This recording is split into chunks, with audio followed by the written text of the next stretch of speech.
Syracuse football, 1990, was a continuing success story. Despite having many key positions filled by untried talent and playing 6 teams that went to postseason bowls last year, the Orangemen steadily matured and improved throughout the 1990 campaign.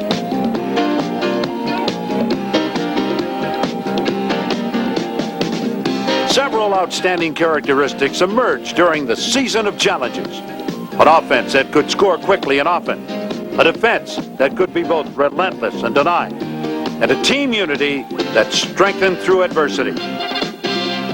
Coach Dick MacPherson again led his Chargers by word and example. By season's end, the Orange would be rewarded with another winning season, their 7th in the last 8 years, and a trip to a postseason bowl for a record-setting 4th straight year. But even more exciting was the promise of the future, as Syracuse continued on the challenging road to success that had been the legacy of Syracuse football past. 1990 Syracuse football, meeting the champion.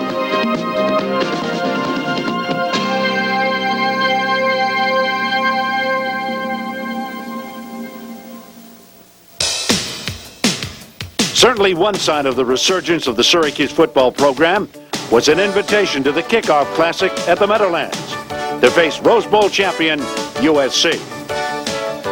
A boat trip through the New York Harbor was an additional bonus that was thoroughly enjoyed by all. The view, the company, and the food.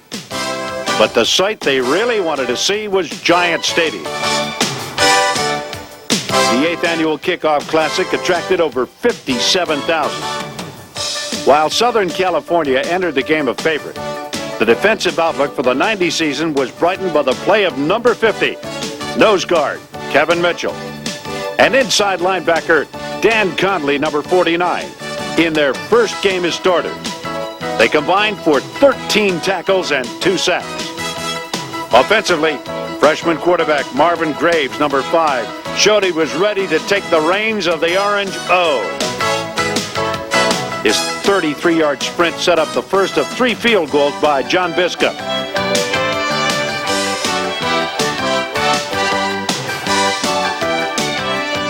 The offense proved it could strike quickly, moving 78 yards in 1 minute and 11 seconds. The Orangemen displayed an effective air and ground attack as David Walker made his SU debut a memorable one with this 30-yard TD. A young and inexperienced Orangemen team hung close for 3 quarters before USC finally pulled away. The Syracuse home opener at the Carrier Dome matched them against the Temple Owls.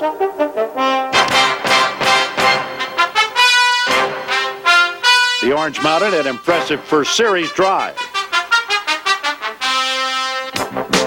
Rob Carpenter lived up to his preseason All-American billing when he stretched full out for a Rob Moore-like TD reception.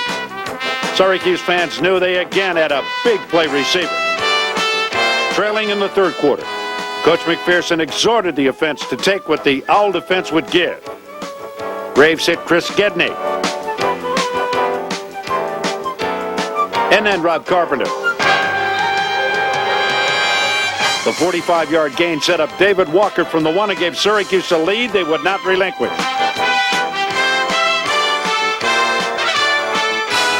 The Temple quarterback became the target of relentless pressure by George Rooks, number 91, and number 99, Frank Conover. Greg Walker then showed why he was awarded a game ball as he broke up a near touchdown play to preserve the win in the 4th quarter. Marvin Graves sealed the first victory of the 90 season when he teamed up with Shelby Hill for a 63-yard touchdown and a 19-9 win. The 60th victory at Syracuse for Coach Dick MacPherson.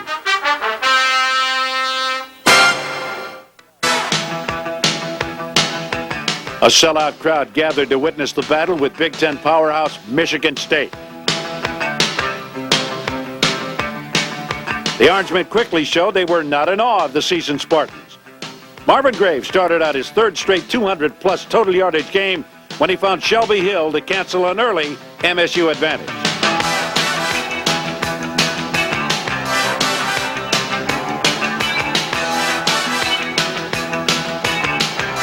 Greg Walker's shadowing defense broke up another Spartan thrust.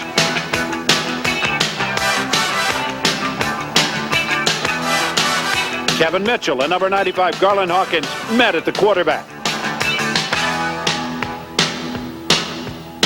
While Tim Sandquist's all-out leap broke up another MSU try. Syracuse used its versatile offense to claim the lead in the fourth quarter. John Biscup's third field goal of the day gave Syracuse a brief three-point advantage. But the Spartans spoiled the Syracuse bid for a win with a game-tying kick at the gun. Game day at Syracuse is like no other in college football. Preparation, intensity, and drills are all the building blocks to a successful pre-game warm-up. Many hours of practice culminate in the most ideal place to play a football game, the Syracuse Carrier Dome. Pre-game intensity is developed through drills to hone the skills of these student athletes.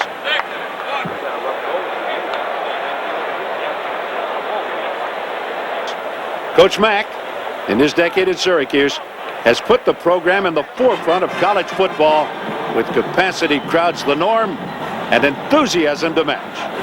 There is nothing better than the sights and sounds of a Syracuse football game under the big top.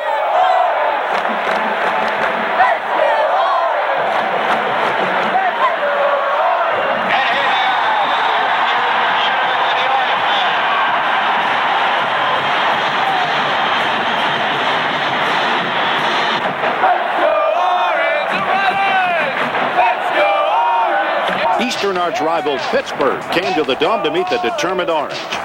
Pat O'Neill again demonstrated his defensive value by consistently putting the ball in the end zone for a touchback, canceling out any opponent's return threats.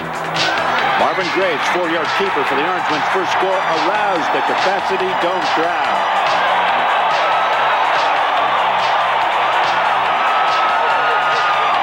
And their enthusiasm carried over into the second half as the Syracuse TD Corps would strike two more times. And a touchdown, Shelby Hill. Shelby Hill gave Syracuse a 20-10 advantage. Then one of the strangest plays in football occurred with devastating results. The extra point was blocked and returned for 2 points for Pittsburgh. A subsequent score and successful two-point conversion of their own allowed them to pull to a tie. Syracuse traveled to Nashville for an important meeting with Vanderbilt. The Orangemen needed a win. Their efforts needed to be rewarded. Syracuse did not turn the ball over, and the defense forced 2 turnovers and stopped Vandy on a 4th and goal from the 1. Here they go on 4th and goal. Wilson brought down from behind with an ankle tackle by George Rooks. George Rooks, number 91, made the big tackle, while Glenn Young and Tim Sandquist pushed the Vandy offense back. What a hit! Sandquist and Young. But the real fireworks belong to the offense. Scoring on 7 of 10 possessions, the Orangemen rang up over 500 yards of total offense. Somehow, although the names were different, the results were the same. He goes deep. All alone is Shelby Hill. Touchdown, Syracuse. Graves kept his balance. Here's the pitch. Foot race to the end zone. Touchdown, Dwayne Kinnan. They give it to Walker going outside and in. Touchdown, Syracuse. Graves rolling. Throw back the other way. All alone is D's. Touchdown. Wilson is next to him. Then Erickson the center. The pitch back to Richardson. He's got running room. 15. Stutter step 10. 5 to the end zone. Touchdown. Terry Richardson. McDonald with the option. Good fake by McDonald. He's into Leclerc at the 40. He may go all the way. Mark McDonald at the 20. 15, 10, 5. He dives. No, he goes in standing up. Touchdown, Syracuse.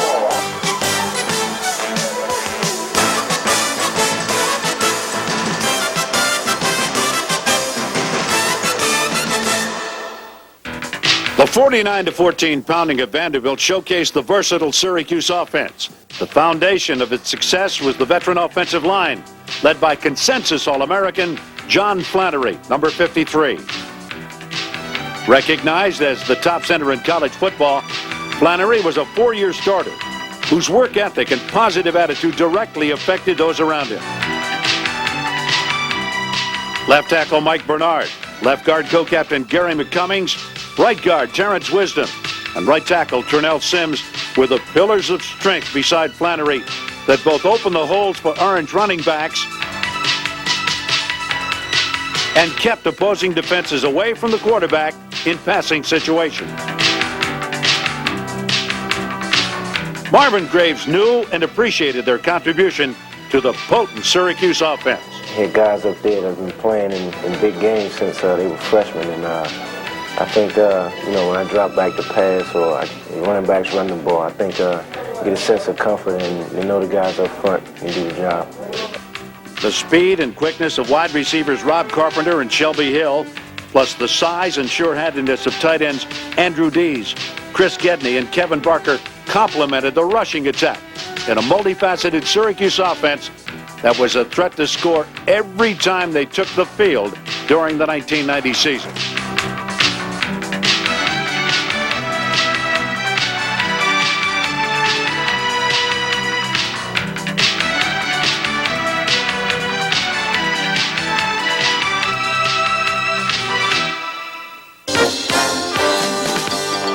Penn State versus Syracuse had been a 68-year-old rivalry.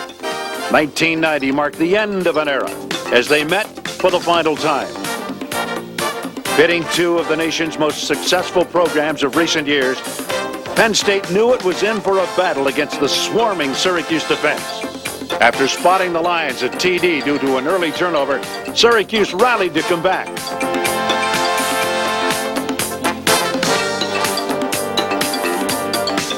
Warren Frisbee's return gave the offense good field position at their own 46, exhibiting the growing effectiveness of the Orange special team.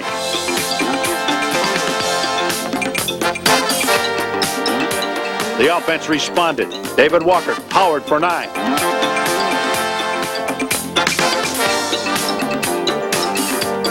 Shelby Hill matched the game. Co-captain Dwayne Kinnan broke through for 16. And Walker finished it off as the TD run marked the first score surrendered by the Lion defense in 9 quarters.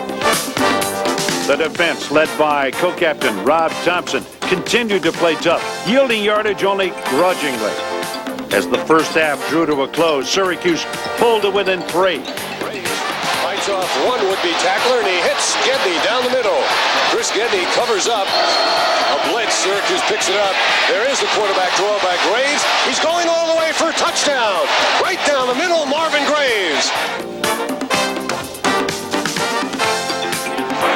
Despite plays like this by Kevin Mitchell, the Lions took a 27-14 lead. Mitchell threw him down.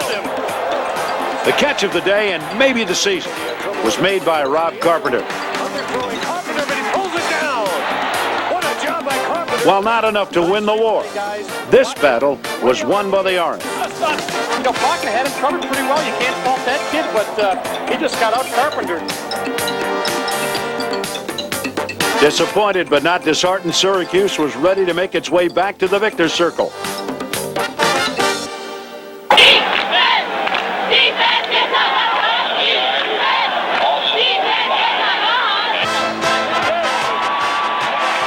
Hard-hitting, make-em-pay power defense had become a hallmark of the 1990 Orangemen. Fans and opponents alike knew what to expect.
A capacity crowd celebrated Parents' Weekend at Syracuse, and the Carrier Dome faithful were not disappointed on this day.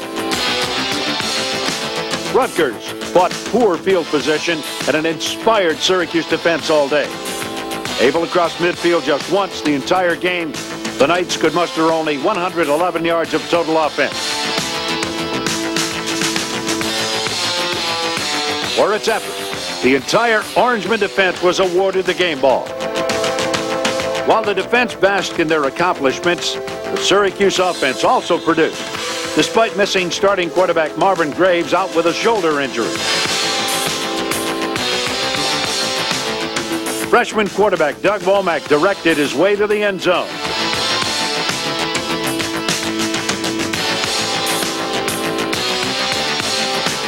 Marcus Lee followed outstanding blocking. And finally, Mark McDonald found Rob Carpenter between defenders, completing a 42-0 shutout. West Point's disciplined lifestyle proved to be the perfect proving ground for the highly structured yet highly productive wishbone attack. With Army's ball control eating up most of the clock, Syracuse took advantage of its few opportunities. Behind the blocking of first-team All-America John Flannery, number 53, Orange backs often found their way to the end zone.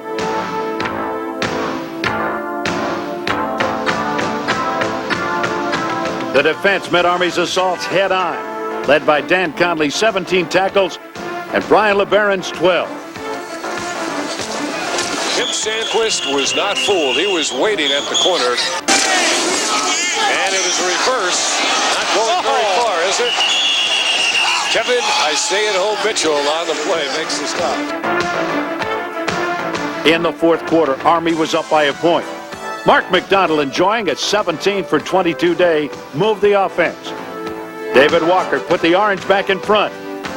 Victory was assured when McDonald hit Rob Carpenter for a 42-yard clincher. And there's Carpenter with the catch. Carpenter outside, down the sideline. That's going to be the game as Carpenter goes in. Touchdown, 43 yards, Rob Carpenter.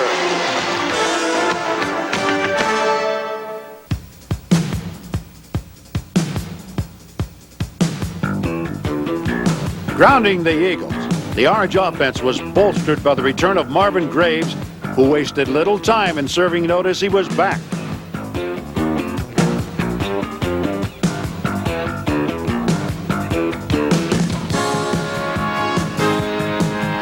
Backup quarterback Doug Womack got 10 of his game, leading 70 yards on the next play. Rob Thompson and Kevin Mitchell faced an SU defense that limited BC to only 41 yards through the air and just 77 on the ground.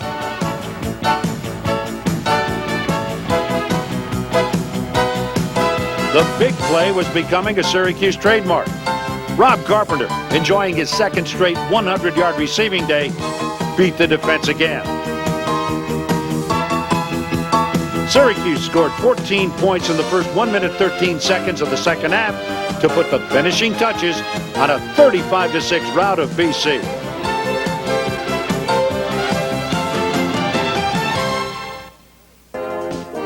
The green wave of Tulane brought an unexpectedly potent passing attack into the Carrier Dome. Despite plays like this pass breakup and a blocked field goal attempt, Tulane jumped out to a 20-3 lead.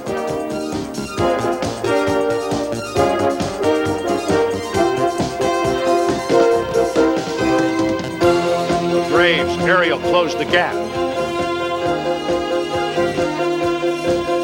Having pulled it within 3 at the beginning of the fourth, Tony Matamura's one-handed theft gave the Orange a chance to take the lead. The Orangemen did just that, proving they could come back.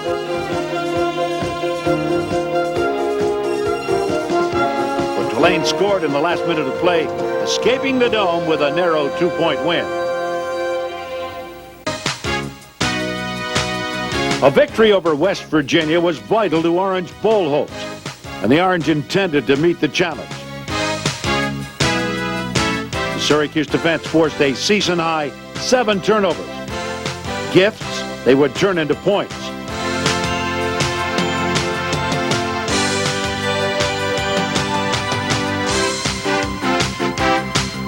After West Virginia scored the first touchdown, Syracuse erupted for 31 unanswered points. Shelby Hill continued to add to his SU freshman receiving records with his 5th TD catch of the season. Co-captain Dwayne Kinnan bowled in from the 5. And freshman Terry Richardson became the team's number 2 rusher. Winning the last 4 out of 5 by impressive margins, Orange thoughts turned to Miami and the acceptance of a bowl bid. The city of Miami welcomed Syracuse to the Orange Bowl. The number 2 ranked Miami Hurricanes did not. Plagued by missed opportunities and turnovers, the Orangemen succumbed to the Canes by a 33-7 score. However, the highlight of the evening came off the field when the Orangemen of Syracuse were extended an invitation to meet Arizona in the Aloha Bowl on Christmas Day. Everybody in Hawaii, hello. And I'll guarantee you, you're going to see some fine young men who like to play football and like to be on the beach in a very, very short time. Thank you, Jeff. We're happy you accepted the invitation. We look forward to seeing you in Honolulu. The rewards of a grueling 12-game schedule, practice and hard work since mid-August culminated in a visit to the sun and fun of the islands.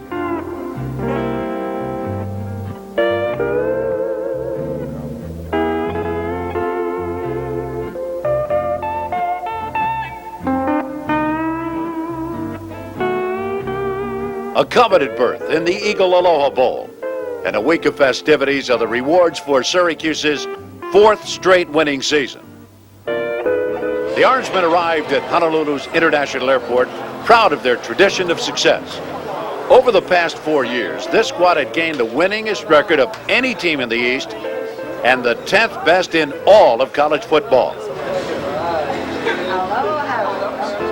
The seniors had played in the Sugar Bowl, the Hall of Fame Bowl, and the Peach Bowl, all without a loss. They were ready for another postseason triumphant trip. Couldn't think of a better way to close out our careers here. This is our 4th straight bowl for our senior class, and we're really excited about it. Thank you. A family Christmas in paradise was the theme of this year's Aloha Bowl, as Syracuse would play Arizona of the Pac-10 Conference for only the 2nd time in history. The camaraderie and togetherness of the squad was evident.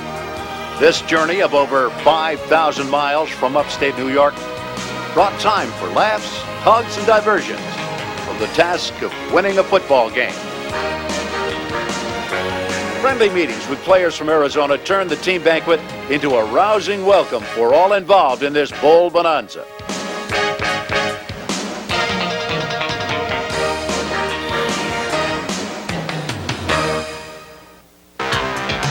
No trip to the Hawaiian Islands would be complete without a visit into the pages of American history.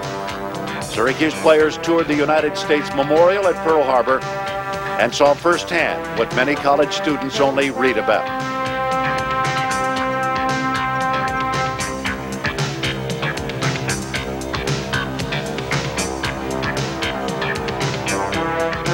In between practice sessions, the Orange took special time for a stop at Tripler Army Medical Center to help bring some cheer to many less fortunate.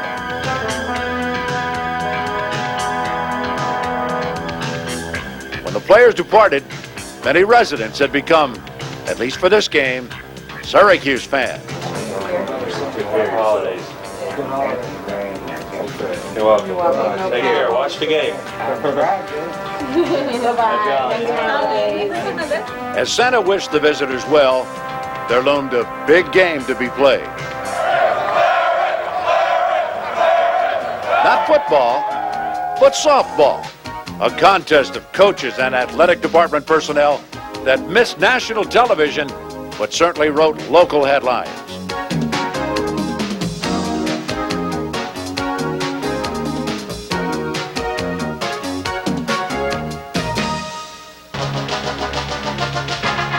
The amusement complete, it was time for serious business, with the Orange determined to continue their recent bowl success. An ABC television audience marked the 5th national telecast for SU in 1990. And this Christmas Day contest began when Santa dropped in with the game ball.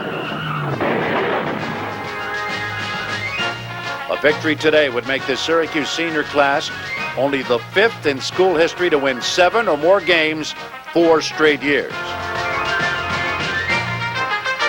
On their opening possession, the Orange quickly established a dominance they would not relinquish the entire game.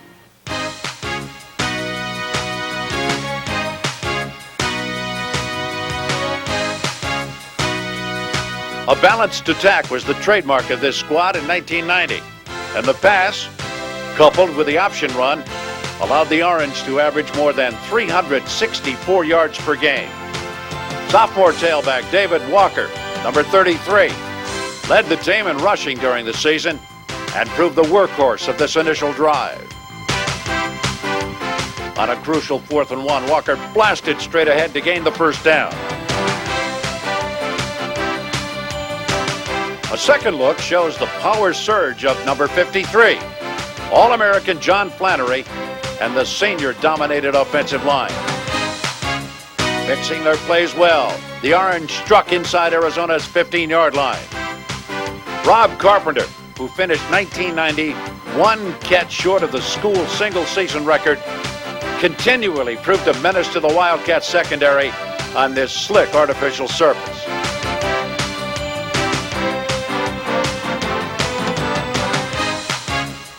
Faced with a 3rd and goal at the 5, Syracuse fooled Arizona with a quarterback draw for a 7-0 lead.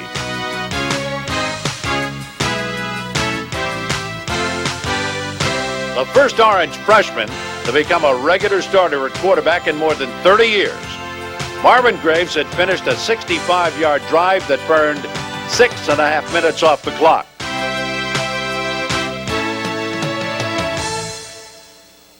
When Arizona finally gained possession, they found a punishing, aggressive Syracuse defense that was prepared for anything.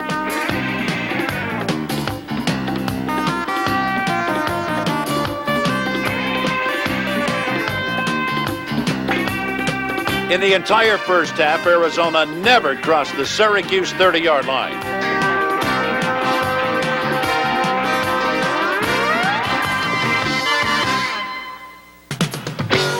Late in the second quarter, as the rain picked up in intensity, so did the Orange offense.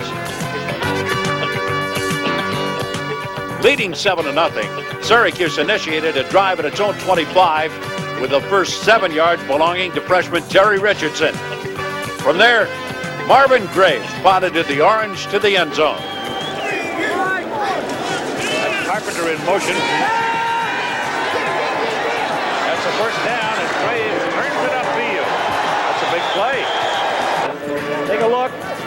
Little option, fake one way, fake the other way. That holds everybody inside. Now you got one-on-one outside, but the defender is Lewis, number 4 at the top of your screen. Graves, the ability to run the football. Here comes Graves down the line, delivers the option just as he is buried. Terry Richardson accepts it and picks up a couple of yards. You may notice the number that Richardson is wearing, number 44. Richardson is a true freshman, as you mentioned, out of Fort Lauderdale, Keith.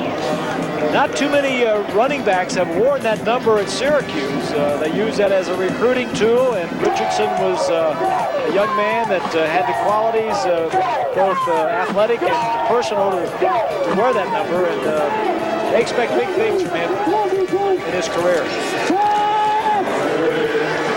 Lets it go. Richardson's wide open. There's nobody within 15 yards of him. Touchdown, Syracuse. Oh boy, did somebody miss an assignment. The Orange celebrated the first touchdown catch in the emerging career of freshman Terry Richardson. Again, it was excellent blocking that provided Graves with the time to spot number 44. So alone, he could walk in.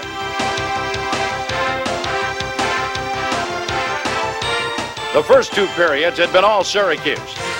Throughout 1990, the Orange never lost a game they led at the half. And SU carried a 14-0 advantage into the intermission. While the teams regrouped, the Aloha Bowl observed Christmas Hawaiian style. Christmas we say to SLA, Mele Kalikimaka.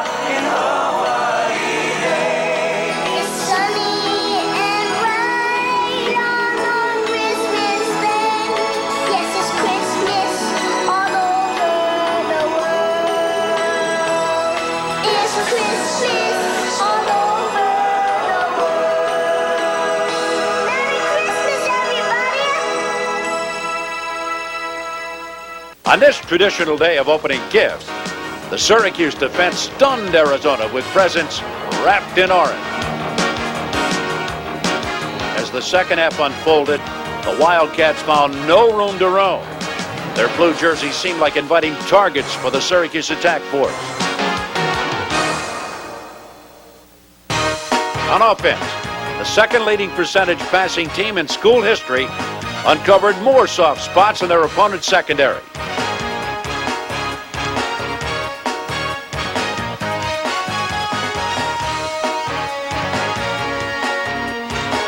Early in the final period, super protection for Graves sparked another jaunt into Arizona territory.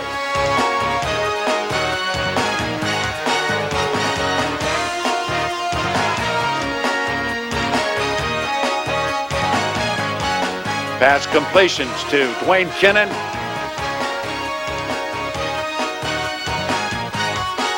And Chris Gedney gobbled up large chunks of yardage.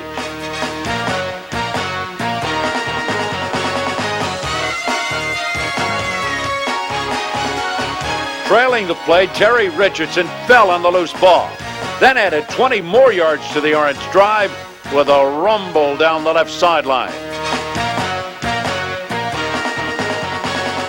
Richardson, who came on strong with 93 yards and a touchdown against West Virginia, had become a major factor in this, his first bowl game. 15 yards from a touchdown, Graves found Kinnan on a perfectly executed screen.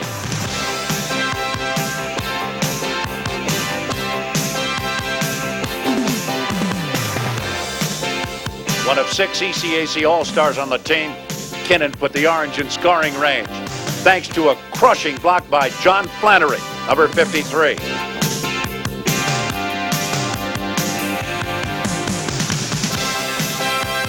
The stage was set for the points that cemented a Syracuse victory. Graves looks for Carpenter, goes the other way with it. Gedney's over there. Gedney to the corner. Gedney, touchdown. Orange. Syracuse would score again. All 4 touchdowns coming off the running or passing of freshman sensation Marvin Graves. A 28-0 victory meant the Orange had played and beaten Arizona twice in 22 years, and the Wildcats had yet to score a point.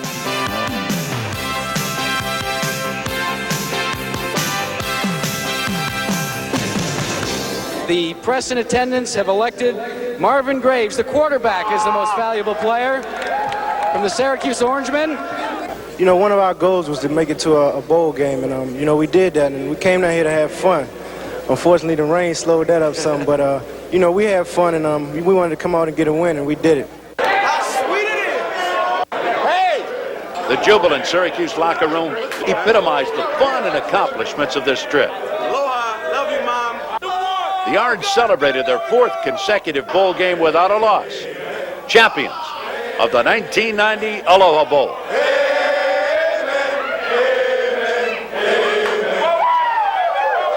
Talk about a total performance. It was done today, 28-0. That's it. To nothing. But I'm just a little unhappy because this is the last time that I can see you play as Chancellor. But you made it possible to go out with great glory, and I'm very grateful to you.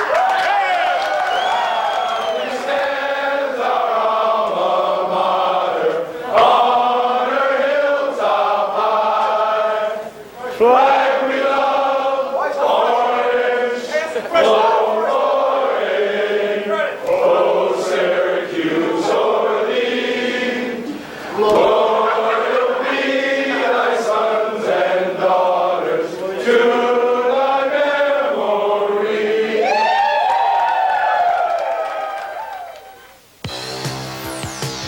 The goal of another winning season and a bowl triumph had both been achieved by this 1990 squad.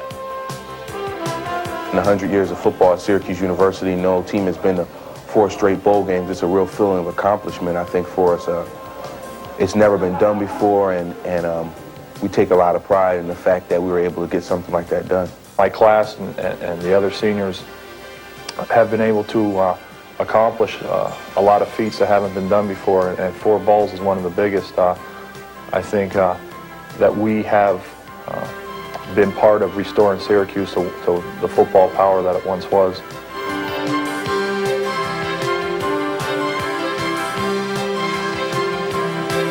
Following the Aloha Bowl success, Syracuse football took a step toward ensuring its legacy of winning teams. When head coach Dick MacPherson resigned for professional football, the university looked into its own ranks for a replacement. It gives me great pleasure to introduce the 26th head football coach at Syracuse University, to his players, Coach P. Paul Pasqualoni.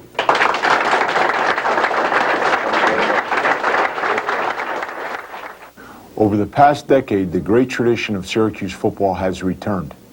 Over the past 4 years, Syracuse has earned the opportunity to participate in 4 straight bowl appearances. Syracuse, over that period of time, has also earned invitations to the Japan Bowl and the Kickoff Classic. We will bring this program into the 90s with great enthusiasm and look forward to continued success. During this period of transition, we will not change our style of offense under our outstanding offensive coordinator, George DeLeon. We come out of the Aloha Bowl game with an aggressive, attacking style of defense that our defensive players really enjoy. We look forward to continuing in that direction. In summary, we do not anticipate any changes in our offensive style, our defensive philosophy, or the overall administration of the program. During the 80s, the great Syracuse tradition was reestablished. In the 90s, we will see the SU football program climb to even greater heights. Under Paul Pasqualoni, Syracuse football will continue to grow and improve. The staff, the players, the university, together are all meeting the challenge.